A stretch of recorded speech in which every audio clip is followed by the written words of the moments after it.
안녕하세요, 여러분. 반재경입니다. 지난주에 여러분들께 드릴 말씀을 여러 번 녹음했다, 지웠다를 반복했습니다. 지금 우리 대한민국이 엄청난 위협을 경험하고 있습니다.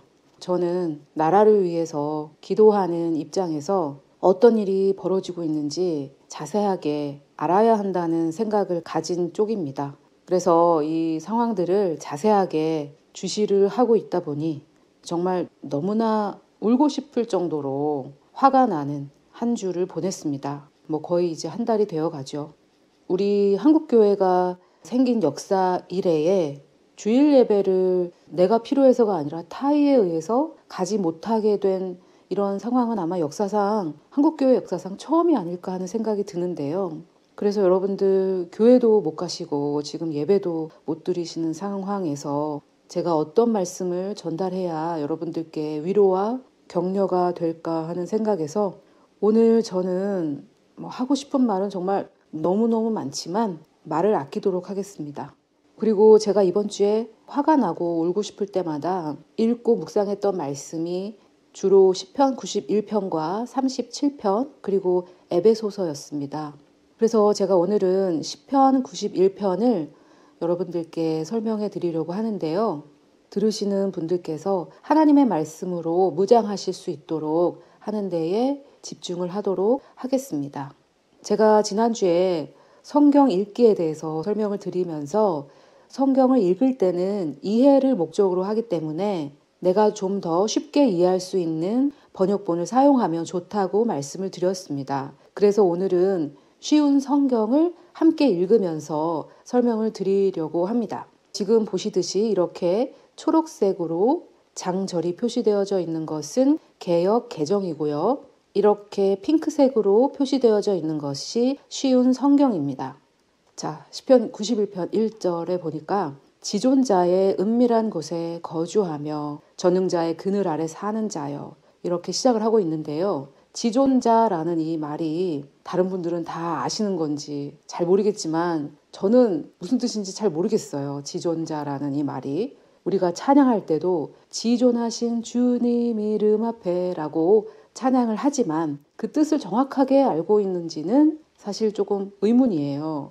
그래서 저는 이럴 때 사전을 찾아봅니다. 다른 번역본에서 쉽게 표현을 했으면은 그것을 찾아보기도 하지만은 그래도 좀 더 정확하게 알기 위해서 사전을 찾아봅니다. 자, 사전을 보니까 지존자, 다른 사람이 대적할 수 없을 정도로 어떤 분야에서 뛰어난 사람, 이렇게 나와 있는데요. 우리는 지존자 이렇게 해서 어떤 사람들에게는 굉장히 어려운 단어로 되어 있지만 영어 성경을 보면 대부분 이렇게 most, 가장, high, 높다 이렇게 표현을 하고 있습니다. 그래서 most high라고 했을 때에는 가장 높으신 분 이런 뜻이 되는 거죠. 그래서 지존자란 가장 높으신 분인데 그 가장 높으신 분의 은밀한 곳에 거주한다라는 것은 또 무슨 뜻일까요? 은밀한 곳이란 영어로는 secret place입니다. 말 그대로 비밀한 장소죠. 비밀 장소란 주로 숨기 위한 곳이죠. 지하 벙커 이런 것들이요. 그래서 지존자의 은밀한 곳이란 가장 높으신 분의 비밀한 장소란 뜻입니다. 하나님이 만들어 놓으신 그 비밀 장소에 거주하며 그리고 전능자, 이것은 지존자보다는 좀 쉬워요. 모든 것을 할 수 있는 능력이 있는 자라는 말이죠. 전능자의 그늘 아래 사는 자요. 자, 이것을 쉬운 성경에서는 이렇게 쉽게 제가 설명한 내용을 전부 다 반영해서 이렇게 해놓았습니다. 가장 높으신 분의 은밀한 곳은 피난처라고 표현을 했네요. 어떠한 위협으로부터 숨는 곳이니까 피난처라는 말이 틀리지는 않지만은 왠지 우리는 6.25를 겪어서 이 피난이라는 단어가 피해자 쪽에 어떤 그런 단어인 것 같이 들리는 것도 사실입니다. 그러나 이 피난처라고 번역된 이 단어는 거의 요새에 가까운 단어다.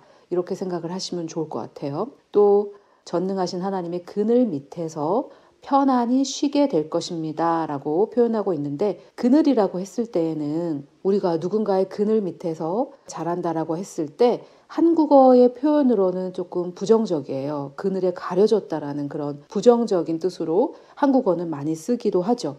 그러나 이 그늘이란 우산이라는 뜻이라고 볼 수 있겠어요. 우리가 미국의 핵 우산 아래 있다라고 할 때 보호의 측면에서 그런 단어를 씁니다. 그래서 그늘 밑이라는 것은 보호의 영역을 말하는 것이죠. 자, 그래서 우리는 가장 높으신 분의 그 요새 안에서, 비밀 장소 안에서 살고 있고, 전능하신 그 하나님의 보호 안에서 편안하게 쉰다라는 말입니다. 자, 초록색은 개역개정이라고 말씀드렸죠. 나는 여호와를 향하여 말하기를. 성경에서 말한다고 했을 때에는 말만 한다라는 뜻이 아니에요. 왜냐하면 예수님께서 친히 마음에 가득한 것을 말한다고 하셨기 때문에 성경에서 말한다고 했을 때에는 마음에 믿지 않는 말만 한다는 뜻이 아닙니다. 그래서 로마서에서도 마음으로 믿고 그리고 나서 입으로 시인해야 된다고 말하고 있고요. 또 내가 믿는 거로 말한다 이렇게 표현을 하고 있기 때문에 성경에서 말한다라고 했을 때에는 말만 하는 것이 아닙니다. 그래서 요즘 교회에서 시작되는 고백하는 이 운동이 세상 사람들에게도 전달되어서 그냥 계속 말을 하다 보면은 그렇게 된다라고 생각을 해서 나는 행복해, 나는 행복해, 나는 행복해 이렇게 계속해서 말하는 그런 부류의 사람들이 있는데요. 의학적으로 검증된 바에 의하면 내 마음에 믿지 않는 것을 계속 말할 때 스트레스는 더 올라간다고 합니다. 그래서 성경에서 말한다라고 했을 때에는 이것은 마음에 믿고 말하는 것이라는 걸 여러분들께서 꼭 아셨으면 좋겠습니다.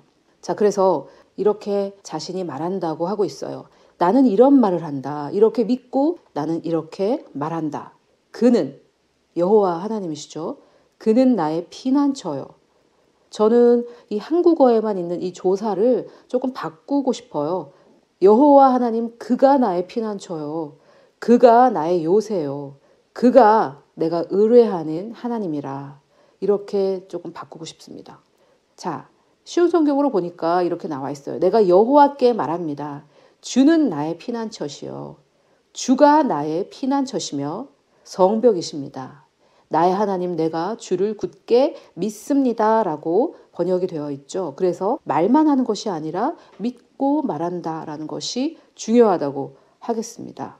3절에 보니까 이는 그가 너를 새 사냥꾼의 올무에서와 심한 전염병에서 건지실 것이미로다 라고 되어 있는데요. 올무가 쉬운 성경에 보니까 덫이라고 표현을 했고요. 그런데 쉬운 성경은 조금 아쉬운 게 전염병을 무서운 병으로 번역을 했습니다. 그런데 개역개정에는 심한 전염병.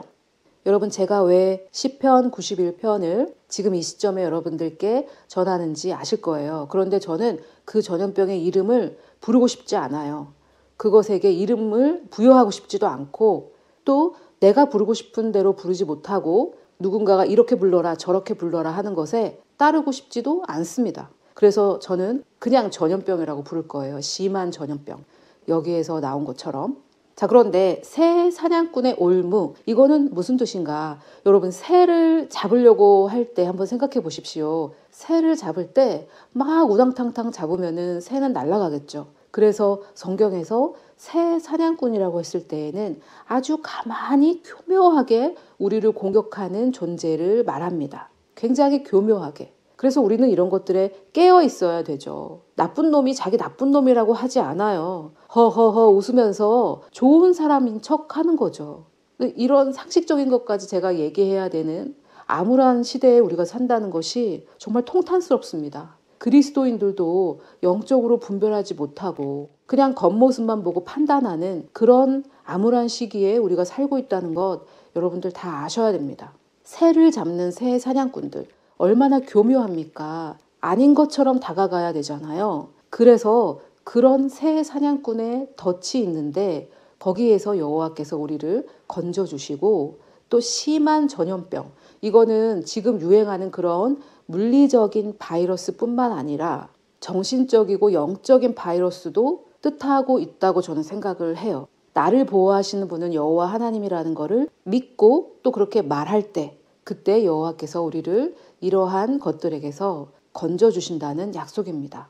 자, 4절에 보니까 그가 너를 그의 깃으로 덮으시리니 내가 그의 날개 아래 피하리로다. 그래서 이 날개는 좀 전에 말씀드린 것처럼 그늘의 뜻인데 우리에게는 우산이 더 이해가 쉬울 것 같고요. 여기에서는 날개라고 표현을 하고 있습니다. 그리고 그의 진실함은 방패와 손방패가 되시나니 여기에서 이 진실함이라는 것은 두 가지로 영어에서는 번역을 하고 있어요. 하나는 진리, 진리의 말씀, 그리고 또 하나는 신실함. 그래서 우리 한국어로는 진실함 이렇게 표현이 되어 있는데 저는 방패라고 나와 있을 때 이 에베소서 말씀이 생각이 났습니다. 이번에 제가 시편 91편, 37편, 에베소서 이렇게 묵상을 했다고 말씀을 드렸는데 여기 보니까 모든 것 위에 믿음의 방패를 가지라고 말하고 있습니다. 여러분, 믿을 때 우리는 무엇을 믿습니까? 말씀을 믿는 거죠. 진리의 말씀. 진리의 말씀을 믿는 것이 우리의 방패가 된다는 거예요. 그래서 이 구절을 우리가 다시 볼 때 그의 진리가 우리의 방패가 된다. 그의 진리를 우리가 믿는 것이 우리의 방패가 된다. 이런 말씀이죠. 자, 쉬운 성경에서는 아예 신실함으로 번역을 했는데 처음부터 제가 한번 읽어볼게요. 주는 주의 깃털로 여러분을 감싸주시고 주의 날개 아래 여러분을 보호해 주실 것입니다. 자, 성경에서 하나님의 날개를 말할 때는 독수리의 날개를 생각해야지 힘없는 어떤 그런 새의 날개를 생각하시면 안 돼요. 깃털이라고 표현해서 조금 아쉬운데 독수리라는 의미로 생각을 하셔야 되고요. 여기는 주의 신실하심이 여러분의 갑옷과 방패가 되어 주실 것입니다. 라고 번역을 했죠. 그래서 이 진실함을 말씀인 진리라고도 해석해도 되고 신실함이라고도 해석해도 된다라고 생각을 합니다. 자, 너는 밤에 찾아오는 공포와 낮에 날아드는 화살과 어두울 때 퍼지는 전염병과 자, 전염병에 대해서 또 나왔죠. 그런데 이 어두울 때는 5절에 밤이라고 말을 했기 때문에 저는 이 6절에 어두울 때란 시대적으로 암울할 때, 영적으로 어두울 때라고 생각을 합니다. 이 어두울 때는 날이 어두울 때라고 해석해서는 안 된다라는 게 저의 생각이에요. 그리고 전염병이 밤에만 퍼지는 게 아니잖아요. 그래서 이것은 암울할 때, 영적으로 암울할 때 전염병이 퍼지는데 이 전염병도 물리적인 바이러스로 봐도 되겠고 영적인 전염병으로 봐도 되겠죠. 자, 그리고 밝을 때 닥쳐오는 재앙.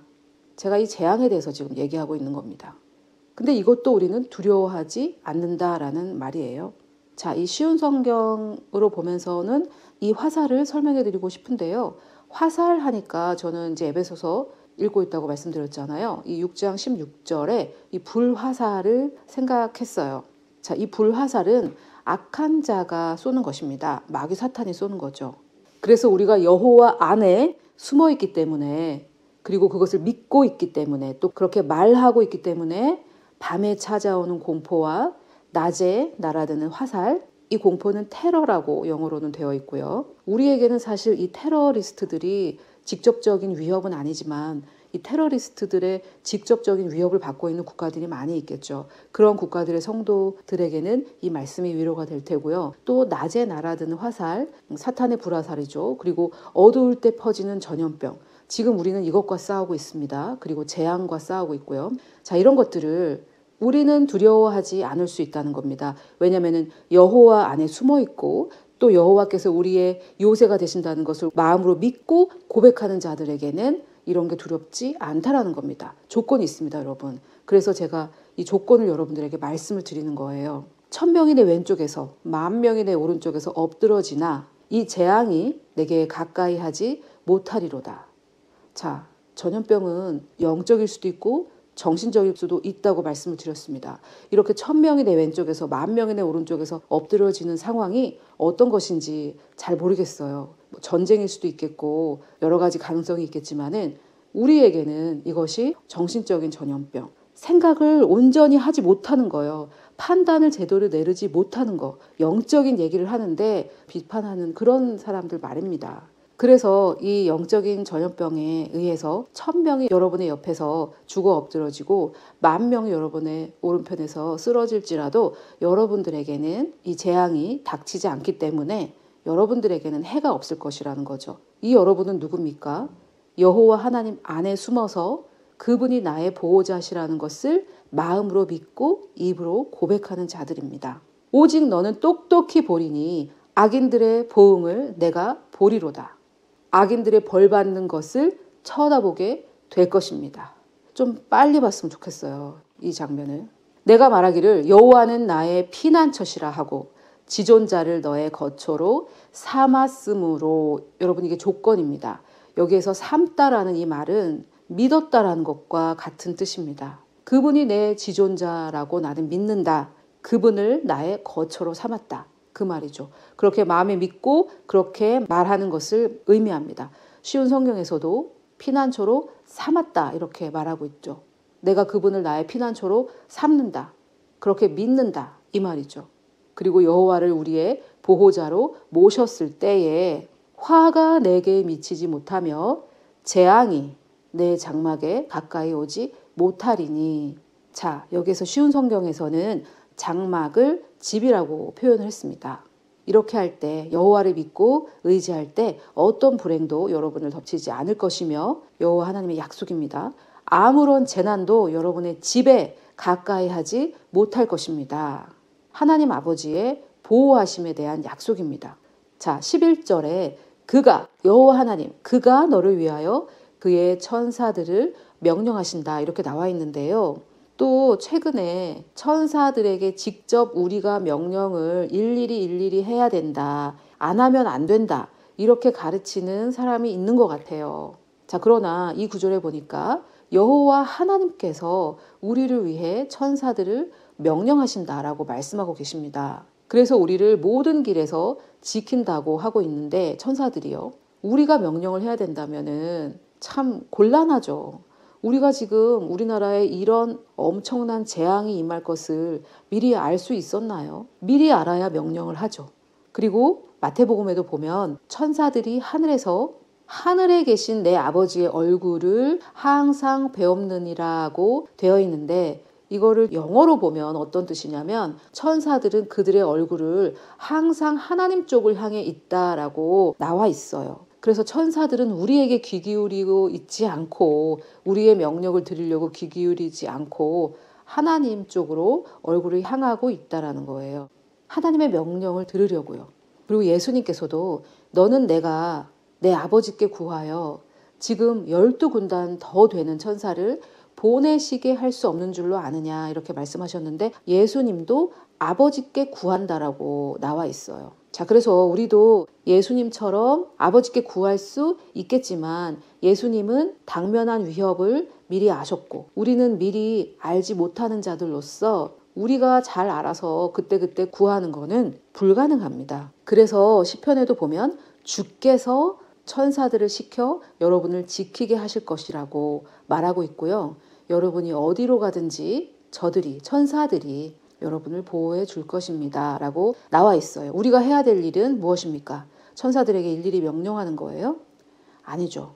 여호와 하나님 안에 숨고 그분이 나의 요새, 그분이 나의 피난처시라고 마음으로 믿어서 입으로 고백하는 것이 우리의 할 일입니다.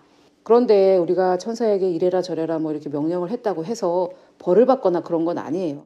근데 저는 이제 이런 질문을 받은 적이 있어서 여러분들께 설명을 드리는 것입니다. 그런 가르침을 받고 따르는 사람들은 주로 두려움이 많은 사람들이에요. 왜냐면은 여러분 잘못된 가르침과 이단의 특징은 두려움을 가지고 사람을 조종합니다. 천사들에게 일일이 명령을 해야 되는데 네가 안 하기 때문에 지금 문제가 해결이 안 되는 거다. 이런 얘기를 들으면은 아니 내가 오늘 혹시 또 천사들에게 명령을 안 해서 우리 애가 학교 가다가 사고 나는 건 아닌가?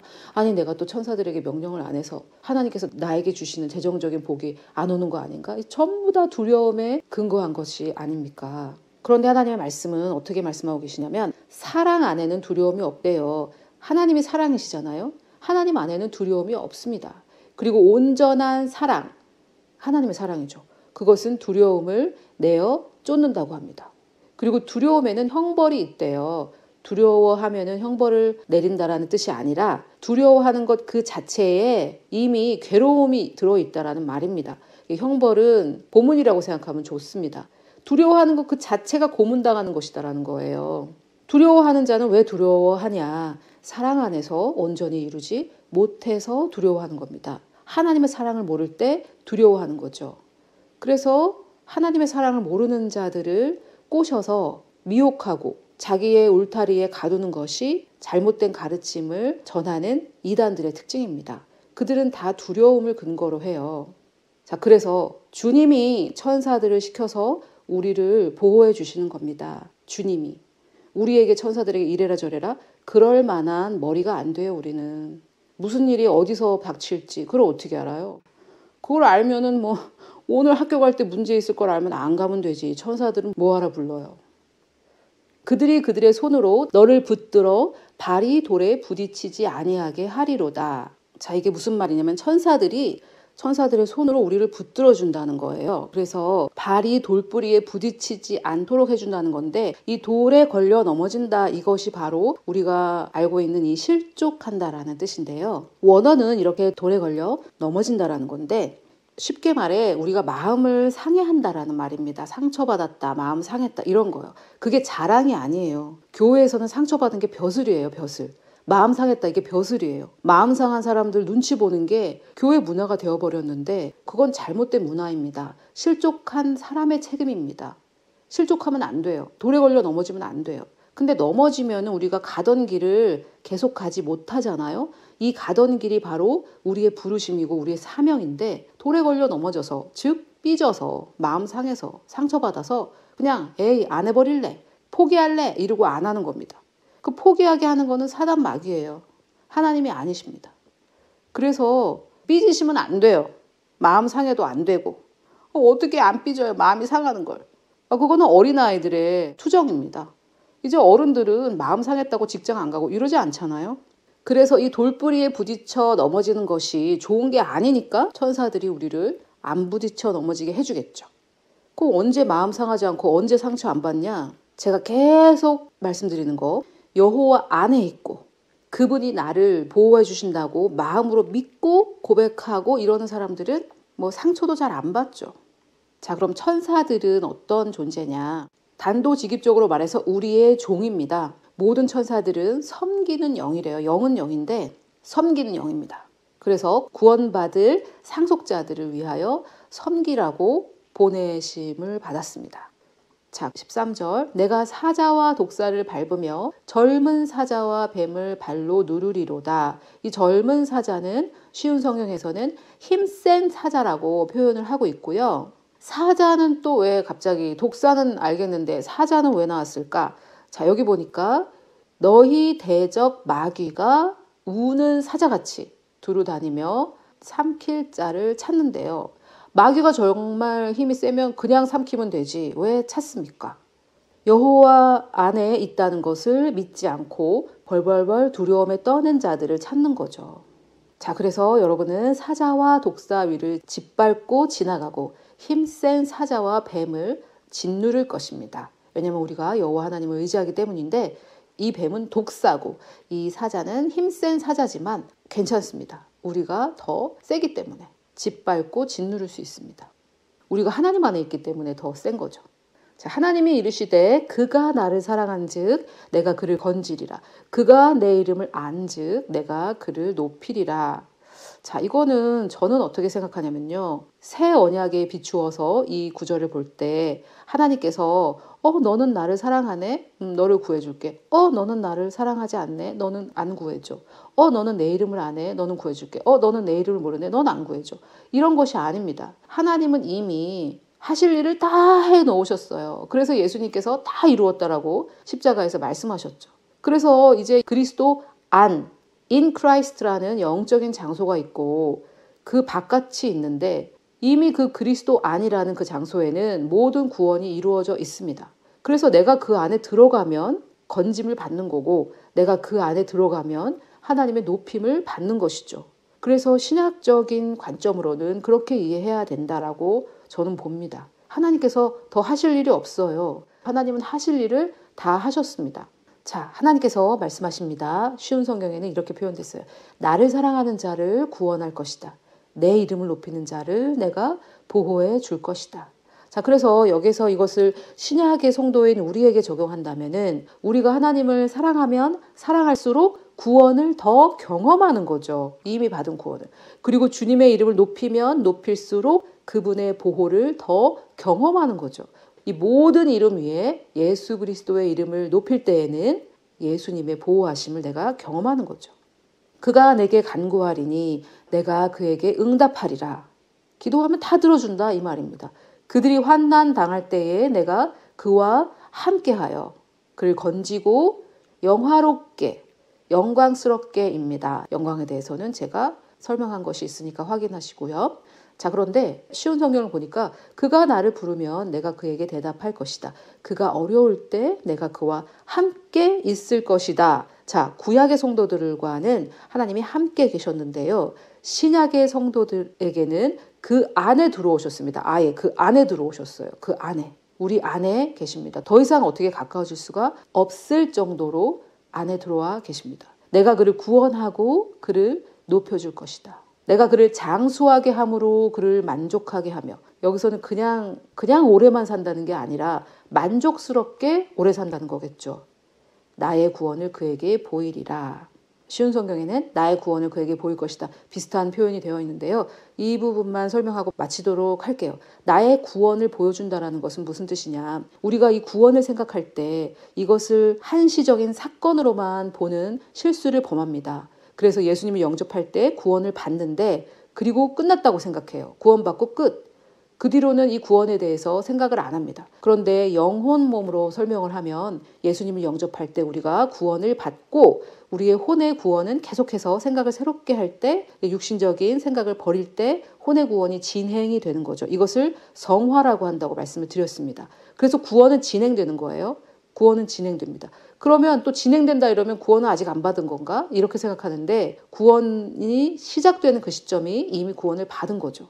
그래서 구원받자마자 죽으면 천국 가요. 그것은 걱정하실 필요가 없습니다. 그런데 이 구원받고도 얼마나 사람들이 힘들게 사는지 몰라요. 이 구원을 어떤 한시적인 사건으로 생각하면 그렇게 살 수밖에 없어요. 이미 내가 받은 것이 무엇인지 발견해 나가는, 하나님께 주세요, 구해주세요, 안아주세요, 저를 어떻게 좀 해주세요, 이렇게 하는 게 아니라 이미 받은 것을 발견해 나가는 그 구원을 계속적으로 보여주신다는 거죠. 우리에게 하나님께서.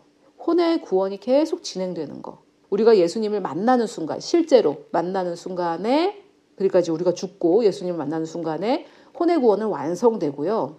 그리고 역사적으로 딱 한 번 일어나는 예수님의 재림, 그것은 우리가 예수님을 만나는 순간 후에 일어날 수도 있고 우리가 언제 주님께로 가느냐에 따라서 각각 다르겠죠. 그래서 예수님께서 공중에 재림하는 순간 그때 우리는 부활체를 받아요. 예수님께서 지금 가지고 계신 그 부활체, 그때 우리의 몸의 구원이 완성되는 것이겠죠. 그래서 이렇게 영혼 몸의 구원이 각각 다른 시기에 일어난다라고 이해하셔도 되고, 아니면은 구원은 시작되어서 계속 진행 중이다, 이렇게 이해를 하셔도 되겠습니다. 그래서 하나님께서 우리를 그냥 오래만 사는 게 아니라 만족하면서 오래 살게 해주시면서 이 땅에서 계속해서 구원을 보여주신다. 즉 영혼 몸으로 설명을 하면 우리의 혼의 구원, 생각의 그 변화를 받을 때 계속해서 하나님께서 우리에게 주신 그 구원, 놀라운 소테리아, 그것이 무엇인지 계속해서 보여준다, 경험하게 해준다는 뜻입니다. 보여만 주는 게 아니라요, 경험하게 해준다라는 뜻입니다. 네, 여러분, 오늘 많은 분들이 지금 교회도 못 가시고 예배도 못 드리시고 그런 가운데 계실 텐데, 조금이라도 여러분들께 위로를 드리기 위해 이 시기에 적절하지 않나 라고 생각한 시편 91편을 설명해 드렸습니다. 그리고 이번에 이런 국가적인 재앙을 당면해서 여러분들을 통해서 하나님께서 보내주신 이 소중한 헌금을 어떻게 쓰면은 정말 지혜롭게 쓰는 것인가 고민하던 끝에 대구 의사협회에 정말 정성을 다해서 보내드렸습니다. 자세한 내용은 커뮤니티 게시판에 올려놓았으니까 확인해 보시면 되고요. 앞으로도 여러분들께서 보내주시는 헌금 하나님께 지혜를 구해서 잘 쓰도록 하겠습니다. 그리고 지금 우리 대한민국이 당면하고 있는 이 전염병의 재앙은 아마 조금 오래 갈 거라고 저는 보고 있습니다. 그래서 여러분들 잘 계획하시고 준비하시고 이 시기를 한 단계 더 나 자신을 성장시킬 수 있는 기회로 삼으시면 좋겠습니다. 여러분들 안전하게 한 주간 지내시다가 다음 주에 하나님의 말씀을 가지고 찾아뵙도록 하겠습니다.